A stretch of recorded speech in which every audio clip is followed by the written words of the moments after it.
보혜사 곧 아버지께서 내 이름으로 보내실 성령, 그가 너희에게 모든 것을 가르치시고 내가 너희에게 말한 모든 것을 생각나게 하리라.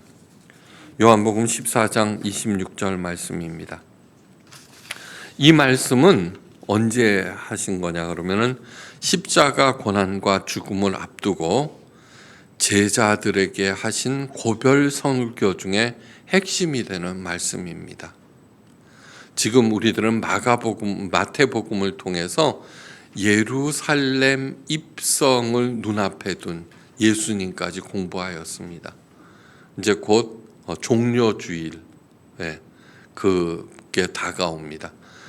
4월 셋째 주가 부활절이니까 지금 바로 예루살렘 성에 입성하시고 난 다음 제자들에게 행하신 고별 설교 중에 한 대목입니다. 이것이. 그러니까 시기적으로 매우 적정하다는 뜻입니다. 보혜사 성령이라고 하셨습니다. 보혜사는 헬라어로 파라클레이토스라고 하는데 가까이 부르다, 내 곁으로 오너라. 그리고 초청하다, 위로하다라는 뜻입니다. 파라클레이토스. 그러니까 성령님은 뭐냐 그러면 우리를 가까이 불러서 위로하시고 격려하시는, 힘주시는 분이라는 것이 가장 기본적인 뜻입니다. 영어로는 보혜사를 컴포터라고 합니다. 컴포터라고 하는 것은 위로자라는 뜻인데, 컴포트하다, 위로하다. 곁을 의미하는 라틴어 컴과 곁, 함께라는 뜻입니다. come together 할 때 come 그러면은 곁에 두다, 가까이 두다, 옆에 두다라고 하는 come과 힘을 의미하는 라틴어 fortis가 합해진 말입니다. 그러니까 곁에서 힘주는 사람이 보혜사입니다. 보혜사 성령님은 내 곁에서 나와 가장 가까운 곳에서, 그 누구보다도 가까운 곳에서 내게 힘주시는 분, 격려하고 위로하시는 분입니다. 그런데 성령님께서 어떻게 위로하실까요, 우리를? 성령님의 이 위로 방법은 우리의 마음 깊이 아로새겨야 하는 너무너무 중요한 것입니다.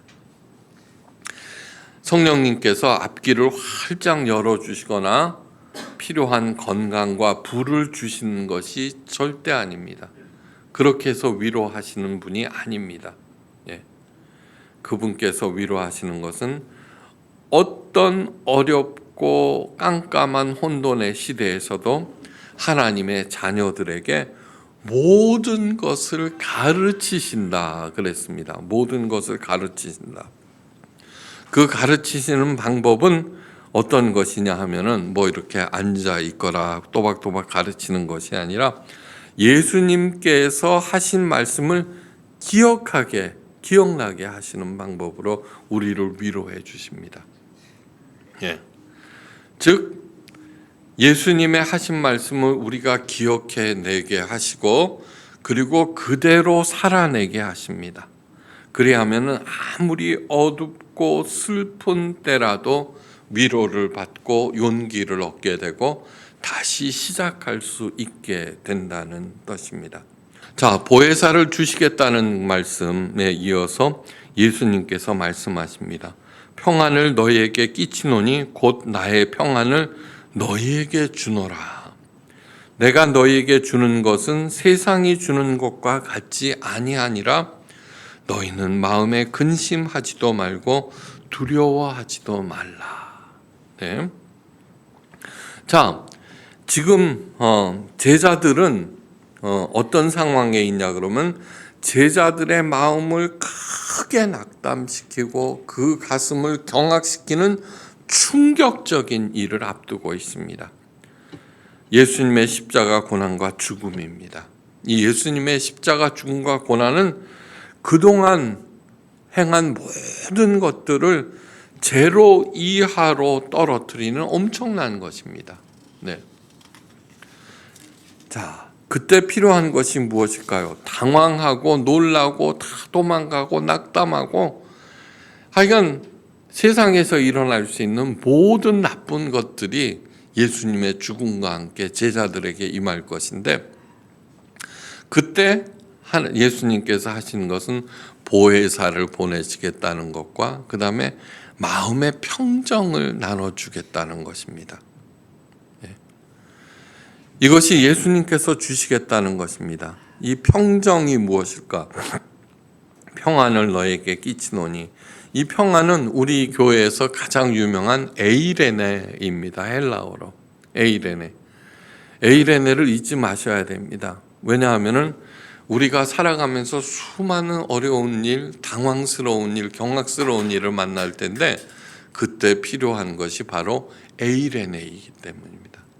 제일 먼저 해야 할 일은 하나님과 하나가 됩니다. 에이레네의 첫 번째 뜻입니다. 하나님과 하나가 될 때 그럴 때 마음의 평정이 생깁니다. 안식이 생깁니다. 마음만 편하면 뭐해 그러시겠지만 세 번째 중요한 뜻이 번영입니다. 이게 어떠한 경우에도 하나님과 하나가 될 때 평정과 고요와 안식을 누리게 되고, 또 하나님과 함께 그 고통과 위기를 갖다가 지나고 나면은 번영이 이루어진다는 얘기입니다. 모든 것이 한꺼번에 무너지는 사건을 당해도 마음은 고요하고 평안하며 나아가서는 끝내 번영까지도 허락되는 이 복은, 첫째, 하나님께서 보내주시는 성령을 통해서, 둘째, 그 성령님께서 예수님의 가르침을 저절로 생각나게 함으로써 주어진다는 것입니다. 그러므로 어떤 경우에도 요 일만 행하면은 근심하거나 낙담하거나 불안해하지 말라는 예수님의 마지막 당부입니다. 여러분, 제자들에게 있어서 예수님의 고난과 죽음은요, 그거를 옆에서 다 목도해야 되거든요. 끔찍한 일입니다. 지금 우리 코로나하고는 비교조차도 못합니다. 그런데도 보혜사 성령님을 보내주시고 또 평안을 나눠주신다는 이 구절은 위기 때 어느 말씀보다도 필요한 것입니다. 자, 참 위로는 세상이나 사람에게서 나오는 것이 아닙니다. 힘과 사랑의 원천이신 하나님으로부터 오는 것입니다.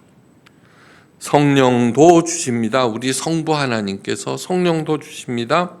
그 성령을 받으시면 됩니다. 부디 오늘도 내 안에서 역사하시는 성령님의 도우심을 확인하시고 그 도우심으로 이 힘든 시대를 능히 이기시고 복된 삶을 누리고 또 베푸시기를 주님의 이름으로 간절히 축원합니다. 자, 그런데 이것을 말로만 하는 것이 아니라 이제 구체적으로 배워야죠. 우리가 성령의 능력을 발휘하고 계십니까? 위로받고 계십니까? 그렇지 못하죠. 그죠? 그때 그러지만 그렇지 못합니다. 거기에는 이유가 있습니다. 그것은 뭐냐 그러면 성령 하나님에 대한 커다란 오해 때문입니다. 교회의 잘못된 가르침으로 성령에 대해서 얼마나 잘못 가르치는지 모릅니다. 생긴 이 오해로 인해서 수많은 오류들이 발생하였고, 오늘날 우리 하나님의 자녀들인 그리스도인들이 조롱의 대상이 되었고, 주의 몸된 교회가 신뢰를 잃은 것도 이 오해로 인한 것이라 해도 틀린 말이 아닙니다. 성령, 거룩한 영이심으로 성부 하나님께 속한 영으로 우리들에게 나눠주시는 특정한 영적 능력이라고 착각해서는 절대로 안 됩니다. 성령은 하나님의 한 부분이 아니라 하나님 자체이십니다. 이것은 뭐냐 그러면 예컨대 결혼의 최대 선물은 무엇입니까? 그 사람의 재산, 지위, 외모, 능력이 아니라 사랑하는 사람 그 자체죠. 그죠? 성령도 마찬가지라는 얘기입니다. 성령을 부어주셨다는 말을 많이 성경에 나오는데, 이것은 뭐냐 그러면은 우리 인간 언어의 한계 때문입니다. 한계 때문입니다. 예. 이 성령을 부여주셨다는 말은 성령께서 임하셨다라는 뜻입니다. 부어주셨다 그러면 그 수동태가 되잖아요. 그죠? 임하신 것은 뭐예요? 능동태죠. 그죠? 무슨 뜻인지 알겠죠? 성령을 부어주셨다 하면 성령이 무슨 주전자에서 나오는 물처럼 그렇게 느껴지는데 아니요. 성령께서 임하셨다라는 말에 의미한다는 것을 명심하시기 바랍니다. 오순절 성령께서 마가 다락방에 임하셨습니다. 베드로가 요엘 선지자의 말을 인용해서 말합니다. 말세에 내가 내 영을 모든 육체에게 부어주리니, 수동태로 나오죠. 너희 자녀들은 예언할 것이요 너희 늙은이들은 꿈을 꾸리라. 여기서 특정한 사람을 얘기하지 않습니다. 이 말씀 중에 부어준다는 표현은 무엇이냐 하면은, 첫째, 하나님 자신이 우리 가운데 거하신다는 뜻이고, 둘째, 비가 오면은 모든 사람들이 비를 맞습니다. 악한 사람이든 선한 사람이든, 그것처럼 모든 사람들에게 하나님 자신을 내어주신다는 뜻입니다. 다시 강조합니다. 성령 하나님은 성부 하나님의 일부가 아니라 삼위일체 하나님 중에 한 분이십니다. 성부 하나님 여호와는 인격체이십니다. 인격이라고 하는 것은 지정의를 갖추고 생각하고 느끼고 행동하는 존재를 인격체입니다. 성령 하나님도 성부 하나님, 성자 예수님과 동일하게 생각하시고 느끼시고 행동하십니다. 성경에 나옵니다. 성령을 근심하게 하지 말라. 그죠? 성령을 노엽게 하지 말라. 성령께서 떠나셨다. 인격체입니다. 자, 너무너무 중요한 사실입니다. 우리도 부족하고 연약하고 때로는 사악하지만 생각하고 느끼고 행동합니다. 그러기 때문에 우리를 뭐라 그래요? 하나님의 형상을 받았다고 말합니다. 하나님은 완벽한 인격체이십니다. 그러니까 우리와 교통하시고 그 교통을 통해서 우리가 그리스도의 장성한 분량에 이르기까지 자라납니다. 여러분, 아기들 있죠? 사랑하면은 절대 무시하지 않습니다. 그죠? 누구보다도 귀하게 여기고, 그리고 그 교류를 가장 기뻐하죠. 그죠? 같은 것입니다. 사랑은. 우리가 사랑하지 않으니까 나보다 못한 사람을 무시하기도 하고 이렇게 하지만, 진짜로 사랑하게 되면은 어릴수록 미숙할수록 더 이뻐하고 더 아끼죠. 그거와 똑같습니다. 하나님께서. 여기부터 성령님에 대한 올바른 이해가 시작되고, 성령님께서 주시는 평안과 지혜와 능력을 제대로 받고 누리고 베풀 수가 있습니다. 여기서부터. 성령은 뭐예요? 인격체라고 하는 것. 성령은 신앙의 액세서리가 절대로 아닙니다. 받아도 그만, 안 받아도 그만이 아니라 반드시 받으셔야 합니다. 사도 바울이 말합니다. 때가 참에 하나님이 그 아들을 보내사 여자에게 나게 하시고 율법 아래 나게 하신 것은 율법 아래 있는 자들을 속량하시고 우리로 자녀의 명분을 얻게 하려 하심이라. 너희가 자녀인 거로 하나님이 그 아들의 영을 우리 마음 가운데 보내사 아바 아버지라 부르게 하셨느니라. 갈라디아서 4장 4절에서 6절 말씀, 너무너무 중요한 말씀입니다. 이 말씀은 성령 하나님은 우리의 구원의 극치이자 완성임을 드러냅니다. 다시 말해서 성령 하나님 없이는 구원이 완성되지 않는다는 뜻입니다. 성부 하나님의 영원한 선택과 성자 예수님의 구속의 속죄와 성령 하나님의 성화 사역 없이는 그 누구도 구원에 이룰 수 없습니다. 이 세 사역은 모두 다 똑같이 우리 구원에 필수적이고 또한 충분합니다. 예. 하나도 빠뜨려서는 안 되고 동시에 신천지의 이만희나 통일교의 문선명과 같은 다른 사람들의 사역은 절대적으로 필요 없습니다. 그러므로 성령은 하나님의 자녀들은 반드시 받아야 하고 구하면 반드시 주신다고 약속하셨습니다. 성령을 받는다는 것은 방언과 같은 특정한 체험을 해야 한다는 것이 절대로 아닙니다. 예. 내가 성령을 받았는지 여부를 확인하는 방법을 가장 정확한 방법을 이제 가르쳐 드립니다. 스스로에게 물어보십시오. 첫 번째, 성부 하나님, 여호와 하나님은 나의 아버지이신가? 한번 물어보십시오. 에이, 그럴 리가 있어? 그런 것도 같고 아닌 것도 같고. 네, 한번 물어보셔야 합니다.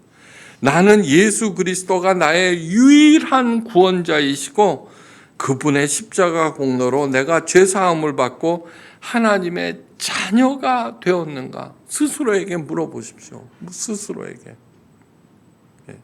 지금 현재 상태가 어떤지 전혀 중요하지 않습니다. 아무리 무력하고 허점이 많고 죄 가운데 놓여 있다고 하더라도 그럼에도 불구하고 그래, 나는 하나님의 자녀야. 그분은 내 아버지야. 예. 예수님은 내 구원자이고 내 형이야, 내 오빠야 라고 대답하는 사람은 이미 성령을 받은 것입니다. 사도 바울이 말합니다. 너희가 자녀이므로 하나님이 그 아들의 영을 우리 마음 가운데 보내사 아바, 아버지라 부르게 하셨느니라. 그러므로 내가 이후로는 종이 아니요 자녀이니 자녀이면 하나님으로 말미암아 유업을 받을 자니라. 예. 우리도 아버지가 부자면 어떻게 돼요? 그 유산을 받죠, 그죠? 여호와 하나님이 내 아버지인데 여러분 걱정하지 마세요. 그런데 왜 나는 이토록 무기력하고 지쳐 있는가 하는 반문이 드는데 이유는 두 가지입니다. 첫째는 내게 성령이 임하셨는지 모르고 있기 때문입니다. 이제는 아셨죠? 이제는 아셨죠? 그러면은 아직도 내가 하나님이 내 아버지신가 긴가민가 하는 사람들이 있죠, 그죠? 또 아닌 것처럼 또 앉아 계시네. 많아요. 그러면 어떻게 해요? 그걸 구해야 되는 거예요. 구하라 주실 것이요. 돈 달라 그런 게 아니라 하나님, 제가 아직도 하나님께서 내 아버지 되심이 믿겨지지 않습니다. 믿게 해 주십시오. 네, 믿게 해 주십시오. 그 기도를 응답 받을 때까지 하면은 어느 날 찾아오게 돼요. 성령 하나님께서. 거기서부터 시작하는 거예요. 산다는 게. 여러분, 제가 하나님을 가장 사랑하십시오라고 얘기하죠. 예. 하나님을 가장 사랑하면은 사랑에 실패를 해도, 예. 왜요? 내가 하나님을 사랑하니까. 부모님이 돌아가셔도, 왜요? 부모님보다 하나님을 더 사랑하니까. 별로 슬프지 않아요. 별로 배신감 느끼지 않아요. 예. 그 양반을 가장 사랑하는데 죽는 게 왜 두렵겠어요? 가장 사랑하는 그 양반을 만나러 가는 건데. 사랑은 뭐라고 그랬어요? 내 마음을 주는 거라고 그랬어요. 그게 바로 임재 연습인 거예요. 그걸 하세요. 그러면 무서울 거, 두려울 거, 불안할 거 요만침도 없어요. 요만침도. 내게 성령이 임하셨는지 잘 모르고 있기 때문에 무기력합니다. 둘째는 그래서 내게 임하신 성령의 능력을 사용하지 못하기 때문입니다. 성부 하나님이 나의 아버지임을 인정되십니까? 그렇다면 나는 이미 성령을 받은 거예요. 걱정하지 마세요. 어떻게 내게 임한 삼위일체 하나님의 사랑과 능력과 지혜를 누릴 수 있을까? 이제 사랑하는 사람을 만났어요. 여러분, 사랑하는 사람 만나면 어떻게 돼요? 저절로 행복해지는 게 아니죠, 그죠? 맨 처음에는 그냥 그 뿅 가서 막 그렇게 하는데 그 다음에 이제 맞춰 나가야 되죠, 그죠? 참아야 될 거, 버려야 될 거, 뭐 그런 것들이 있어요. 그런데 하나님 사랑과 사람 사랑법은 똑같아요. 왜요? 인격체이기 때문에. 문제가 뭐냐 그러면은 하나님은 완벽한 인격체인데 사람은 아무리 똑똑하고 이쁘고 능력이 있어도 완벽하지 않기 때문에 티격태격 하는 거예요. 예수님께서 이렇게 말씀하세요. 예수님은 한점 너무 기가 막힌 분이에요. 아버지께서 나를 사랑하는 것 같이 나도 너희를 사랑하였으니 나의 사랑 안에 거하라. 그러면 어떻게 예수님의 사랑 안에 거하죠? 그래, 그것도 가르쳐 주세요. 내가 아버지의 계명을 지켜 그의 사랑 안에 거하는 것 같이 너희도 내 계명을 지키면 내 사랑 안에 거하리라. 계명을 지킨다는 거 딱딱하게 느껴지죠. 근데 여러분 보세요. 사랑하는 사람이 두 사람이 만났어요. 진짜로 사랑하면 저절로 상대방의 말을 듣게 되죠. 그죠? 네, 그게 계명이에요. 그러면서 예수님께서는 자신의 계명이 뭐냐 하면은 곧 내가 너희를 사랑한 것 같이 너희도 서로 사랑하라. 서로 사랑하라. 하나님 사랑과 뭐야? 인간 사랑은 똑같다는 것입니다. 방법은. 그러니까 제가 맨날 하나님을 사랑하십시오, 사랑하십시오 얘기하죠. 사랑은 뭐 하는 거예요? 사랑은 우리의 마음을 주는 거예요. 근데 사람한테 사랑을 줬다가는 배신당할 수도 있고 실망할 수도 있죠. 그런데 하나님은 완벽한 분이라서 내가 내 마음을 사랑을 주면 줄수록 그건 점점 완벽해져요. 여러분, 최고의 사랑 복이 뭔 줄 알아요? 그 거룩한 성삼위 우리 하나님께서 이 먼지만도 못한 나에게 자기 자신을 사랑의 대상으로 내어주셨다는 거예요. 사랑하는 사람이 원하는 것을 하려고 애를 씁니다. 물론 서로 부딪히고 갈등하고 싸우기도 합니다. 사람은 서로 다르고 상대적이기 때문입니다. 그런데 하나님은 절대적인 분입니다. 항상 그분이 옳습니다. 여러분, 절대적으로 옳은 존재, 절대적인 기준이 있다는 것 자체가 큰 축복입니다. 그죠? 네. 하나님이나 사람을 사랑할 때 어려움이 있습니다. 그러나 지나고 보면은 사랑의 관계가 유지 발전된다는 것 자체가 행복입니다. 그죠? 사랑을 유지하기 위한 노력보다도 그 사랑의 관계에서 오는 행복과 기쁨은 비교할 수가 없습니다. 비교할 수가. 네. 그래서 예수님께서 말씀하십니다. 내가 이것을 너희에게 이름은 내 기쁨이 너희 안에 있어 너희 기쁨을 충만하게 하려 함이라.